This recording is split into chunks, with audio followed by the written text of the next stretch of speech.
अमावस्या की रात थी जब यह सब कुछ हुआ था। गांव की गलियों में सब कुछ शांत था, सिर्फ रात की हवा ही सुनाई दे रही थी।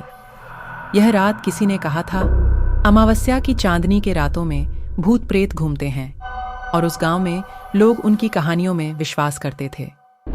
गांव का सबसे पुराना और डरावना मकान था हवेली नंबर 13। इस हवेली की कहानी गांव वालों के बीच में एक डरावनी कहानी बन चुकी थी।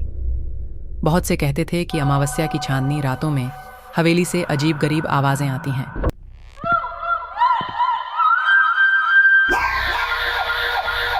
और कुछ लोगों ने तो उसमें भूतों को देखा भी था।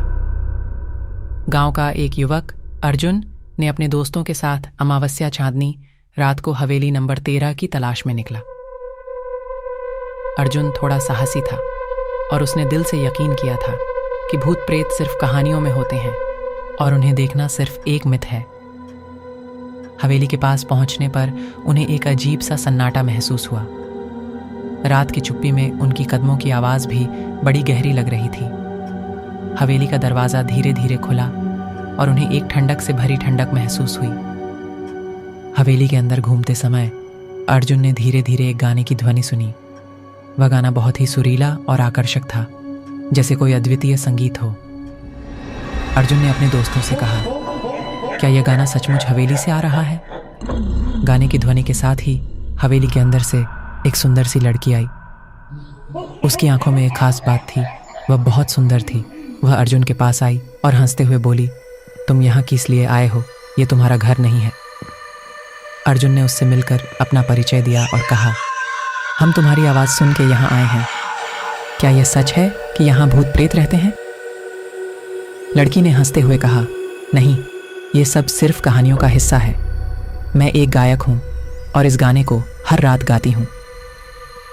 वह लड़की अर्जुन को अपने साथ बैठा के और उन्होंने गाना गाना शुरू किया। उनकी सुरीली ध्वनि ने हवेली को जीवंत कर दिया था।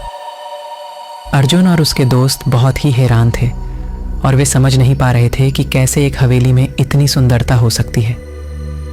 धीरे धीरे रात बीत रही थी और हवेली में एक खास माहौल बन रहा था।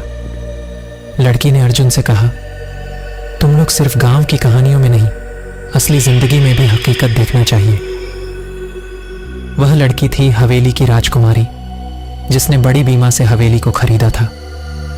उसने हवेली को एक आधुनिक स्वरूप में बदल दिया था और यहाँ रहकर वह अपने गाने से हवेली को आवाज़ों से भर दिया था। अर्जुन और उसके दोस्तों ने समझा कि कहानियों में जो भूत प्रेत का डर बताया जाता है वह अक्सर हकीकत से बड़ी होती है। हवेली नंबर 13 की अमावस्या रात में वे यह भूल गए थे कि सच्ची खौफ और रहस्य अक्सर आपके खुद के दिल में होते हैं।